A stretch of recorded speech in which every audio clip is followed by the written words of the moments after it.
What's up, guys? It's Richie Rich back yet again, and in this video, to Richie Rich's 1, 2, 3, 4, 5 year reflection.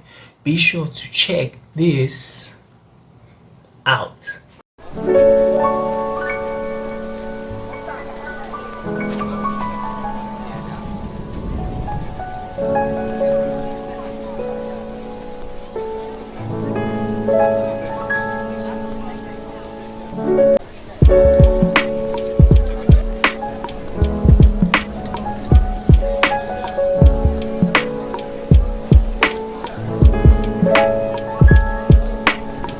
The gyms I was working for were commercial and one was like an independent, but the best thing was I was just coming in strictly as a gym instructor. It's really cool kind of bouncing from them because they were in two opposite areas in Toronto, you know, so I really the buses, like really using my kind of wits and experience to kind of make my own weight around Toronto. Because I'm not gonna lie, once I was there, it was so I had the biggest butterflies the time I first taught that class in Toronto, because I was like, I'm an outsider, you know, I'm from the UK and now I'm working in another country. You know, I was taking like big deep breaths, you know, drinking water and shaking, because I never been, you know what I mean, it was the complete unknown, you know. And it's like it took a couple of classes for me to kind of get the hang of it in both gyms, you know. Around this time I started paying like my first rent for this room with my other auntie, you know. And this time everything felt cool, you know. I had 2 jobs in the gym. I was out of that disease place of my cousin's house, and I felt like okay. I remember I started making videos again, you know, and I was like, okay, you know, we can really now focus on this, on, you know, Canada and like what I need to do, you know. Was still sorting my visa application. I made the huge mistake that I ended up applying for the visa because of all the stress from coming back from Florida trying to get to Canada. I ended up putting the visa late, so I was like an imbecile, let me go to Canada and apply for the visa today.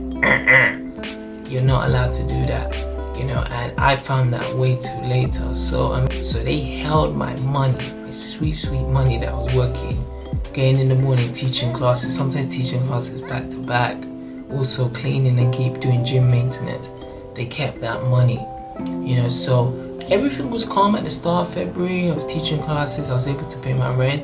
When it got to the end of February, that's when everything started to unravel. I was getting stressed that this visa didn't come.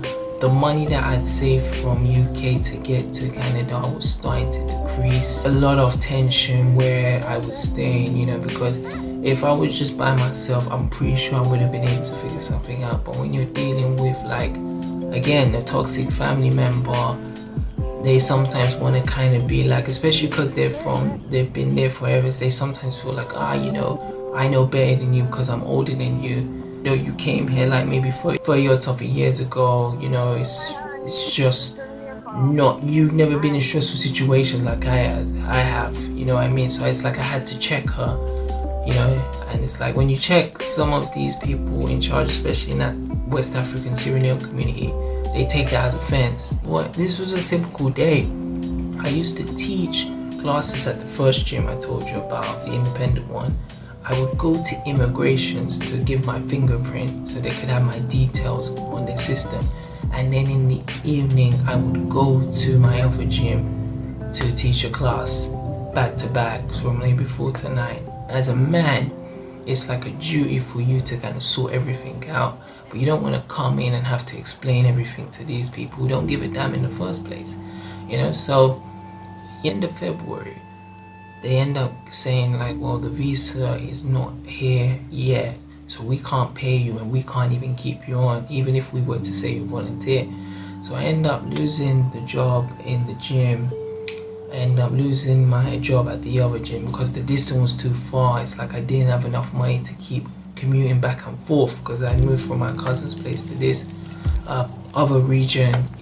2 weeks later, around like middle of March, the big pandemic comes. And I was like, mother.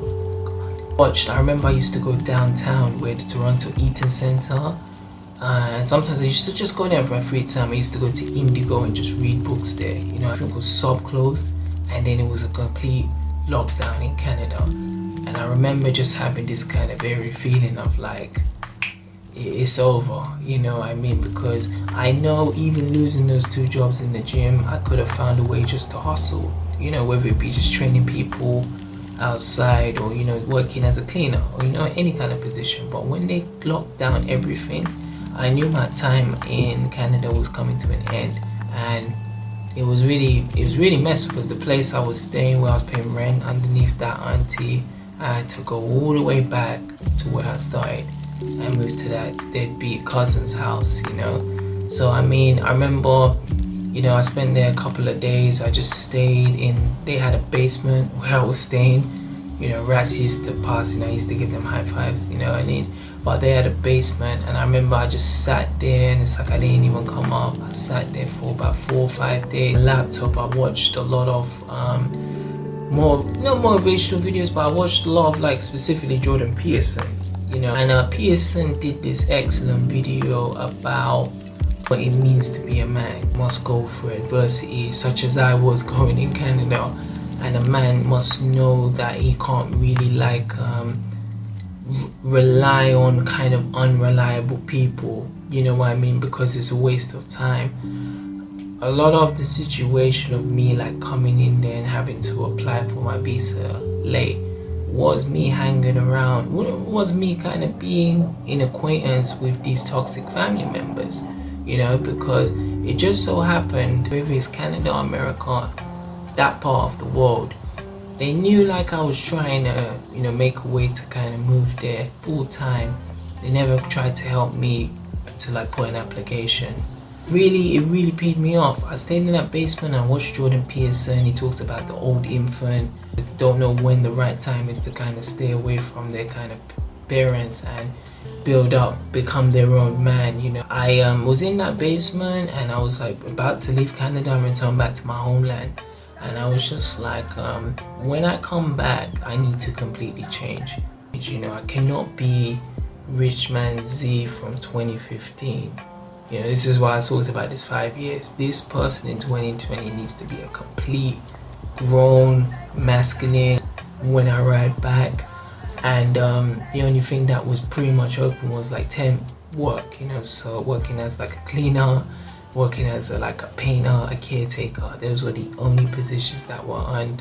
So to go from that to now, like I'm cleaning bathrooms, I'm cleaning toilets, I'm painting walls, you know, I'm mopping floors. It's quite grinding, and I just didn't stop. And what was cool was I spent the whole kind of 2020 just like really looking at myself and saying like, this is the reason why you're not here. I understood it. Everything made perfect sense. I had a big moment of clarity, you know. And for a year that was very messed up for a lot of people, you know, all the crazy amount of people lost their lives, and people lost their jobs, their homes, their, you know, families that actually they cared about, you know. I gotta make some important decisions in my life because I need to focus on me, and rather than worried about these toxic family members, I'm at that age that I need to focus on my true family and my friends to really move forward, because I don't want them to go in the same, God forbid they have to go through the same you know, bullshit that I had to go through. The only way is forward, you know what I mean. I said like you know, a lot of stuff, like there was people in 2020 who had gone through probably the most horrendous pain, so it was unfair for me to keep like blaming people. I was just like, as I heard from a good friend, just get on with it. Just most 2020 just fixing myself, you know what I mean. I just took a look back on like where do I want to be in the next kind of like 4 or 5 years, you know. Do I want to get a family? Do I get a wife? You know, do I want to go for that role, or do I go 100% on achieving my dream, wanting to achieve? It felt feasible for once, because I knew from then what wasn't working and what I needed to do to change. And it was a very enlightening moment, because I would have, wait for it, unfinished business, you know. As I said, you know, like these 5 years, I learned a lot I've learned of like all the difficulties, the people to trust, and probably the biggest lesson I learned is how to develop a backbone. Ladies and gentlemen, boys and girls, mainly the men, you have to know when to kind of be a assertive person. I knew this because I used to get bullied in school. The reason I got bullied in school because I let people take advantage of me, when I could have easily attacked back, whether it be verbally or physically, and the worst thing of it was family members. I knew that I would never let anyone put their kind of hands on me and affect my vision in life. I don't give a F if they're your parents or your brothers and sisters. So I developed just a very strong backbone, and I really encourage that for guys who are kind of lost in, because the year in 2017 I was completely lost. I didn't know what to do. No one was gonna come like an angel and take me out of this kind of effed up situation. I knew the time would come and I would have to find my way. And from that moment, that 2017 Christmas, I never lost hope and I never lost faith. Even in these grim kind of places, I always knew the rich man would find a way to succeed. Main things I learned was don't trust these women. I had to cut away certain toxic family members. I had to, because they were a danger to my existence and they were danger to what I wanted to achieve on this planet. Kind of trusting my instincts and my gut, because I would definitely say over these 5 years my decision making has been on point. I had no safety net, so it's I had to make the right decisions. I had to make sure this was the right door to go through.